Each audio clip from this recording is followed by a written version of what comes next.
here this week's talk with the GM with Coach Kelly. How's the swim team going? We're doing great. I know you had. We won our first meet. You had a first meet win. So we're 1-0, right? We are 1-0. Getting ready for the meet today. Who are we swimming against this week? Kinsale, golf and tennis courts. Okay, so we have 2 home meets for the year, and how many away meets do we do? 3. 3? Yep. Okay, so we have a 2 home meets, 3 away meets. This is our big one. How many meets do we have on the team? We have 52 kids, and we have approximately 18 divers. So those are the biggest numbers we've had in over 6 years. Great. So 52 kids, a lot of divers. I was high-fiving them. So. And a lot of fun. Yeah, it looks like we got a great day for a swim meet. It's always a good day. So I wanted to get out here. Normally this comes out on Thursday, but since you're Tuesdays, we wanted to get a little shout in. The coaches are ready, the team's ready. Get a shot of the team back here, Paige. Go Barracudas! Yeah. All right, that's here from the pool, getting ready for the next swim meet with Kinsale Golf Club. And hopefully our Barracudas can go 2-0. Good luck. Good luck, Coach. Welcome again back to the GM Talk. It's Thursday. Last time you saw me, we were at the swim meet on Tuesday. And just a quick recap, the swim team did an excellent job swimming against Kinsale.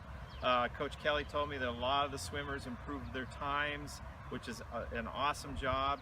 Our swim team won the first meet. Kinsale had a little larger team, so I'm not sure if we quite beat them in the meet, but a lot of our swimmers did very well and placed and had a lot of ribbons. So good job, swim team. But I'm out here on the golf course on holes, actually between hole 1 and hole 3. And as you look behind me, I wanted to just recap what's happening in the common areas. I talked about it last week. The common areas are these areas between groups of holes 1, 2, and 3, 5, 6, and 7, 16, 17, and 18. These are the areas targeted to get a native grass planted. So right now you see almost an unplayable type of grass and situation. Eventually those will be planted with what we call native or fescue grasses. They turn brown in the summer. Almost, if you're watching the US Open this weekend, what it looks like at the US Open at Oakmont. So you'll see that out into the off of the beaten paths and the fairways. So we will be addressing those.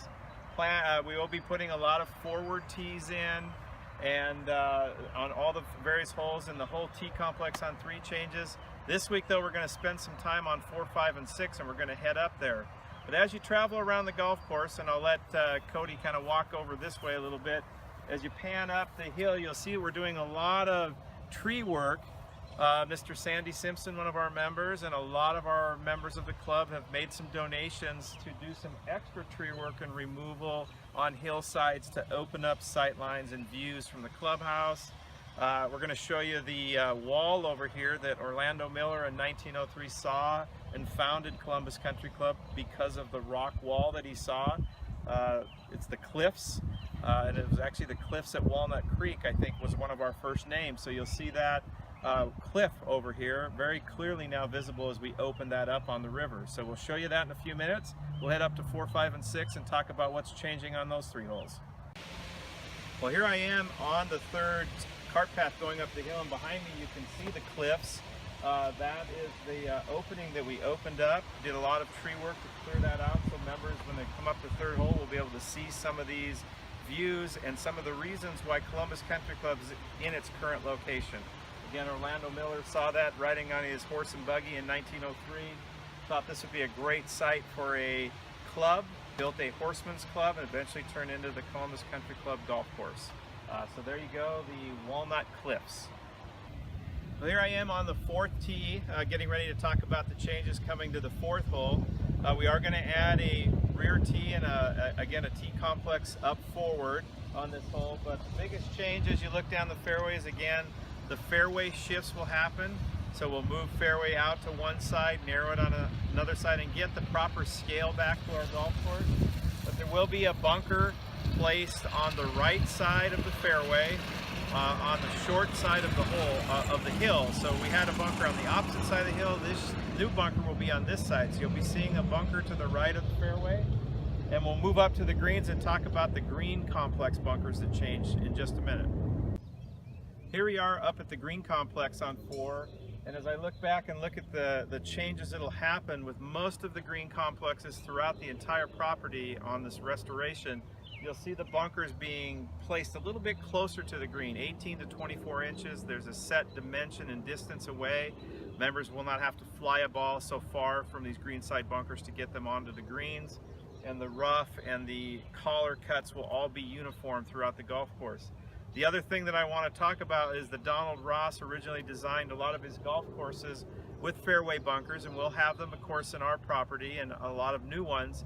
Those, if you come close to the fairway bunkers and without going in them, we'll have the best shot, best angle of attack to all of these green complexes, the way they were designed. The wider shifts of fairways away from that will give you a little bit worse angle to the greens, but you'll be in fairway. So again, we're going to bring the proper scale back, the proper attack angles to all the greens the way they were designed years ago. And all of these bunkers are going to get facelifts and changes in the sand and sand textures. So everyone's going to enjoy a lot of these changes. Let's move up to 5 and see what we're going to do there. I'm on the 5th tee, or actually on the blue tee, looking down over the 5th hole. This is going to be one of the bigger pieces and changes in the golf course on the front 9. The tee complexes all line up with this blue tee, so if you're up here playing the 4th hole and you walk to the blue tee, you may not want to play it, but take a look from that. As you look down over the hill, all of the new tee boxes will be straight in line up the middle of the fairway. If you look down below, that's right where the cart path exists. So we'll be relocating the cart path as you interchange through 5. Hole number 7, we'll get a new cart path around the back of the green, moved away from the green. A lot of changes on the 5th tee complex. Every tee box is changing other than the blue one we built last summer. Well, I'm down in the fairway, about in the landing area from where a good player would hit it from the blue tees. As we look forward, you'll see the bunker on the right and the bunkers on the left. This fairway will have two new fairway bunkers, one on the right side, which will be quite a bit bigger, be out in the fairway. There'll be a fairway bunker on the left side. Instead of 2, it'll only be 1. They'll be placed in a location where you'll have an angle around. You won't be hitting out of a fairway bunker through a tree, which we had a lot of those situations in previous years. And as you're hitting to the green moves from what was a 4-bunker complex down to 2. There'll be 2 greenside bunkers up in the front, again with the proper angles and angles of attack. If you challenge this right side fairway bunker, you're going to have the best angle to the green from any of the tee box locations. So again, you're going to have to hit a good drive, maybe be a little more aggressive on your drive. If so, you're going to have a much simpler shot to the greens. Let's go look at the green side. Well, as we look down towards the green, I'm here about 100 yards out. You can see the green bunker complexes. Again, there'll be one front right, one front left. And what's really going to change on our golf course is how those bunkers look. Instead of there being all of the sand flashed up on the sides, we're going to have grass in those areas. So you'll see a flat-bottomed white sand bunker, and then the approaches as you go up to the green will be made of grass. As you look now, a lot of sand faces those areas. So you're going to be able to see the bunkers very well from your approaches, but instead of being on a bank of sand or hitting on a lip of sand, you'll be hitting on a grass bank if you happen to clear it or bounce out. So it'll be some challenge, but a lot different style of bunker than what we're used to. That'll keep the drainage proper, keep the water out of the bunkers, and keep the sand from washing out all the time. So lots of exciting changes. This is still one of the most difficult holes on the golf course, and I think it's even going to be as challenging, if not a little more challenging, when we do the restoration to it. Let's head to number 6. Well, the final hole this week that I'm going to talk about is hole number 6. It gets a very big transformation. Lots of new tee boxes, a forward tee for our shorter hitters at the golf course, our women and our senior golfers. And the bunker complexes in the fairway, instead of being scattered left and right as you go through the fairway, will all be on the left side. So you'll see all new fairway bunkers on the left. I believe there are 3 of them in stages. The bunker on the right goes away and the fairway shifts more to the right.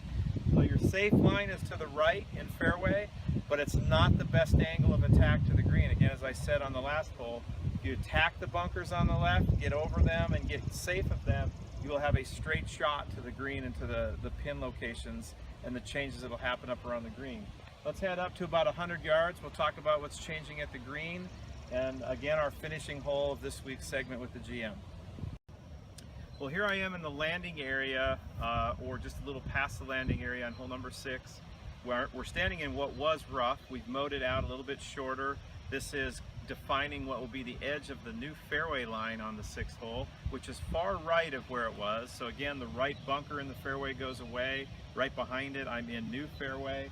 And as you look up to the green, there'll be 2 new greenside bunkers. If you're over here on the safe side of the fairway, you'll have to attack the green over a new greenside bunker. So again, following the Donald Ross concept, if you're safe, you're going to have a tougher green second shot. If you play it more aggressive off the tee, you'll have an easier second shot. So remember that as you go through the rounds in the new restoration.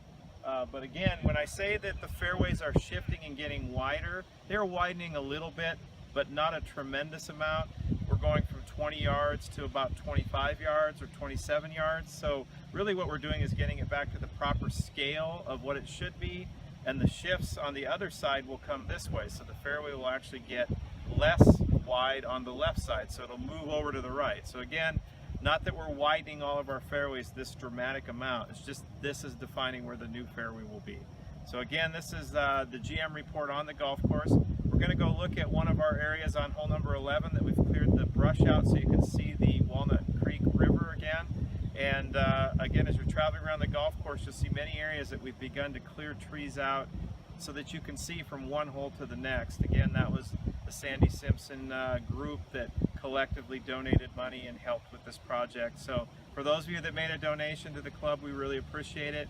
Anyone else that wants to make one, we're still accepting those, and if so, we'll do some other projects. If you want to make a donation, we'll earmark it to anything that you would like to do out here. We also have some of our membership enhancements still available for those people that may want to participate in that program, where you have no dues for a period of years and then half dues for the rest of your life. We have a few of those left, which is how we funded all of what we're doing on at least the front 9. So again, this is the GM talk for the week. We'll spend a little bit of time in closing on the upcoming events for the weekend, but hope everybody has a great Father's Day weekend. Well, I'm here now on the 11th green just to close this week's edition. You can see the clearing that we did, so you can see the river. It's really pretty back here, and when we do the work around the green, this will kind of all get incorporated. But for those members coming out this weekend, we have a lot of fun and exciting events at the club. This Saturday, another great demo day, and we've added TaylorMade Golf. So you're going to see TaylorMade, Mizuno, Titleist, Ping, Callaway, all the major manufacturers out here from 11 to 3. Saturday night's a late night swim and a tennis mixer at the tennis complex during the late night swim. So we'll have a DJ out. Make sure you come out to the pool, lounge by the poolside on our new chairs, have a couple cocktails, and just enjoy the weekend. We'll hopefully keep the weather away from you. And then Sunday, it's Father's Day. So for all the dads out there, happy Father's Day. We have a parent-child golf event going on all day long. So it can be moms, dads, grandpas, and kids playing golf out here. I believe there's 9 and 18 holes. Don't quote me on that. Might just be 18 holes, but I think if Jeff gets enough 9-hole interest, we'll do that as well. And then Sunday night, we have a big barbecue on the patio outside. So please make sure you make plans to come out to the club this weekend. A lot of fun things going on. And as always, supporting your club just makes everything better at the club. So hope to see everybody out at the club this weekend.